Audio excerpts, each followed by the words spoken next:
छत्तीसगढ़ में पहले चरण का चुनाव प्रचार थमने में चंद घंटे बाकी बचे हैं। 7 नवंबर को वोटिंग होनी है और इससे पहले राजनीतिक दलों के दिग्गज प्रचार में कूदे हैं। बीजेपी की तरफ से पीएम मोदी और योगी आदित्यनाथ ने जनसभाएं की, तो कांग्रेस की तरफ से राहुल गांधी ने चुनाव प्रचार किया। आम आदमी पार्टी वाले केजरीवाल और भगवंत मान भी छत्तीसगढ़ में रहे। हालांकि सीधा मुकाबला कांग्रेस और बीजेपी में ही नजर आ रहा है। इन चुनाव में भ्रष्टाचार का मुद्दा काफी गरमाया हुआ है। देखिए,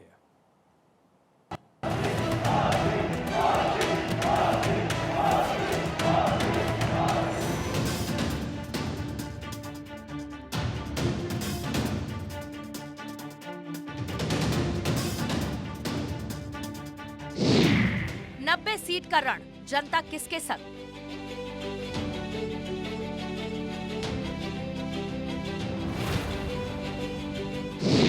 छत्तीसगढ़ की लड़ाई, घोटाले पर आई सफाई।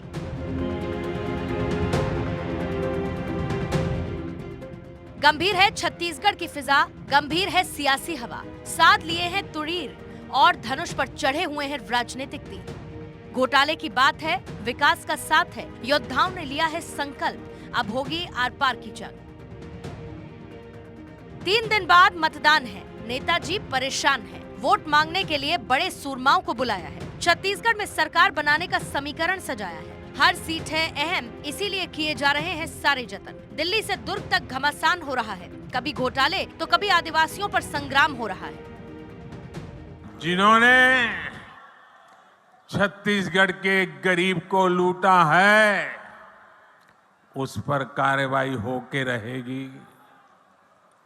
उससे पाई पाई का हिसाब लिया जाएगा।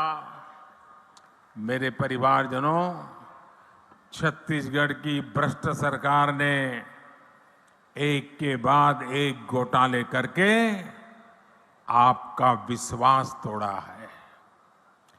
छत्तीसगढ़ महतारी का अपमान किया है। पीएससी घोटाले और महादेव ऐप घोटाला तो चर्चा में है ही।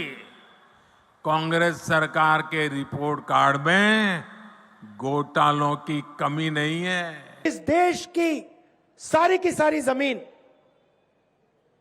इस देश का जंगल, इस देश का जल एक दिन आपका हुआ करता था, और वो जंगल, जमीन और जल आपके हाथों से लिया गया है। आदिवासी शब्द का यह मतलब है, और इसलिए बीजेपी इस शब्द को प्रयोग नहीं करना चाहते। वनवासी, यह शब्द आदिवासियों का अपमान है।